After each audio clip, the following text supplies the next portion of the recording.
All right, Jay, next let's kick it over there to Fayetteville,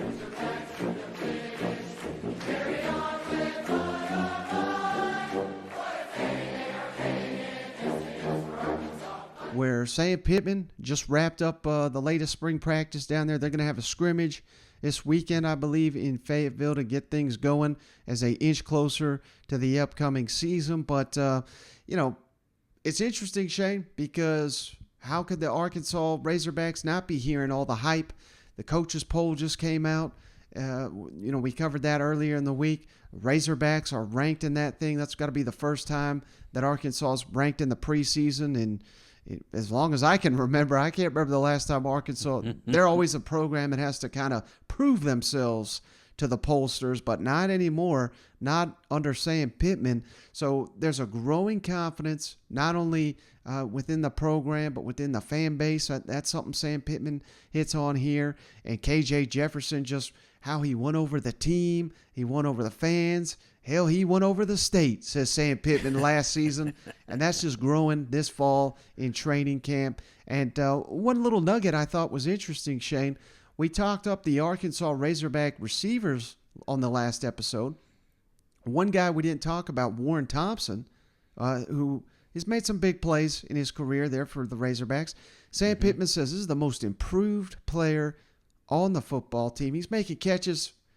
Sam Pittman's sitting here saying, how in the hell did he catch that ball? So, hey, we may have something here with this group. So let's kick it over to Sam Pittman. First come here, they were coming off 2-10 and were 3-some. And I've noticed, doing this for quite a while, but other people have commented, it seems like there's a confidence among the players and the team this year that seems like it's real confidence. I mean, if you notice that, it feels like it's real. Yeah, I think so.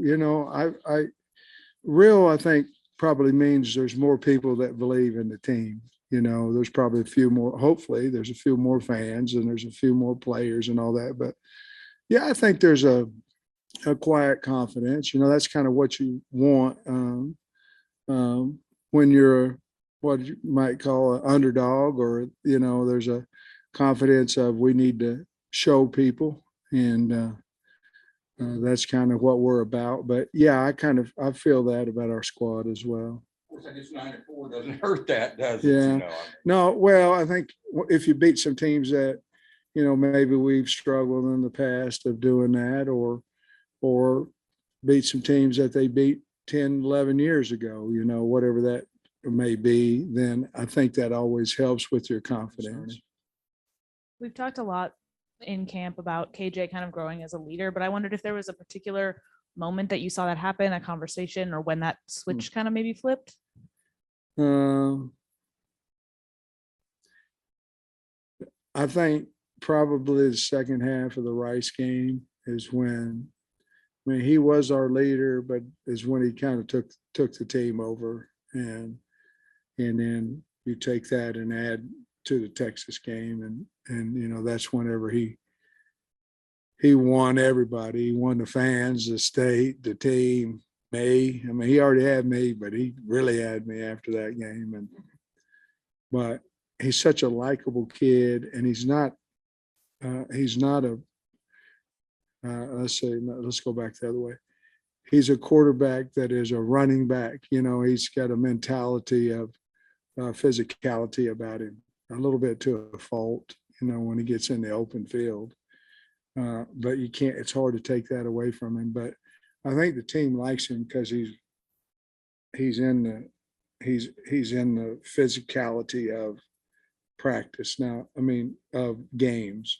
Obviously practice he's not, but in games he's part of that tough part of our football team, and a big part of that. Also, Warren Thompson in one-on-ones, he got the best of Hudson Clark a couple times. I'm curious.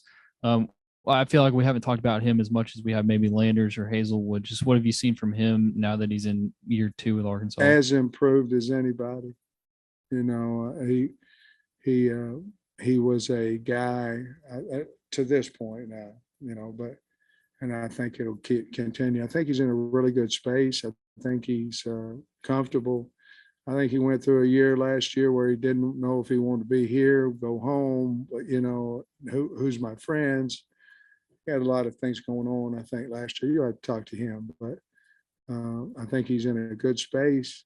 He's always been very talented, but he's catching the contested ball and catching some. You go, man, how did he catch that one? And he's always been fast. He hadn't always used it, but he is now. So I've been really pleased with him. You have to ask KJ about it. I think KJ looks for him now. But how about it, Shane? I mean, the Razorbacks got reason to be confident. And how does that change anything? That, the Razorbacks, now they still have to prove a lot of people wrong, I would think. But Yeah. you're going into a season completely different than how you have under, it's basically the first year they had to prove they weren't the worst team of all time. As sad as that is to say. I mean, people were suggesting that. And then last season I think they were picked 6th, 7th in the West. So it was like any win was a surprise to a lot of people outside of that building. Now they're coming into a season where fan expectation, not necessarily to win the West or anything like that, even though, there's a chance of that. The expectation is to compete every Saturday. It doesn't matter who you're lining up against because you've got the best Arkansas team in recent history.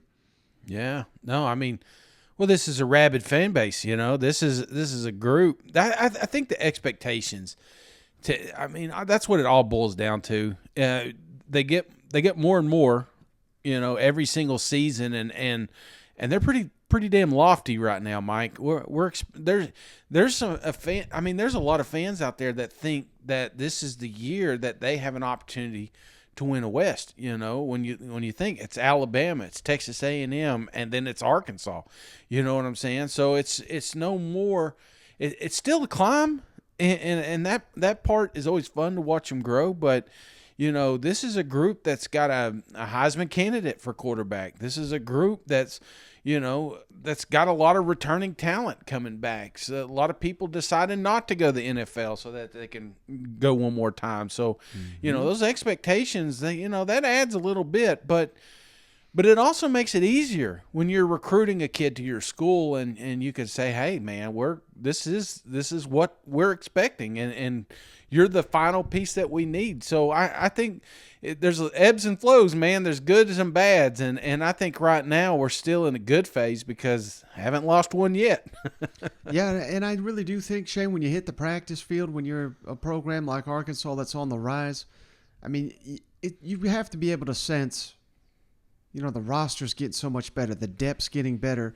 Hell, the big question for months was, well, can this receiver core, who are they going to throw the ball to? Yeah. And now we're sitting here saying, well, they got 5, 6, 7 receivers. I mean, it's like that. I'm not calling them Alabama, but that's what you expect at Alabama and Georgia is just for the next generation to step up and assert themselves across the board.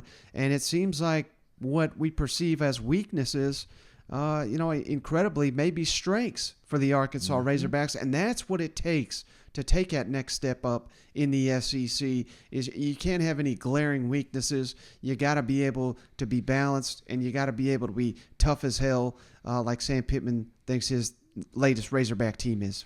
Yeah, and Sam's, relatively new head coach, but he's not new to the industry. He knows exactly what he has on that roster and what they need to work on and what maybe they don't need to work on as much. So I don't know. The more I see Sam and the better moods he's in, the better I feel about this program, because if he was really worried about expectations, he'd seem a little bit more nervous at the podium.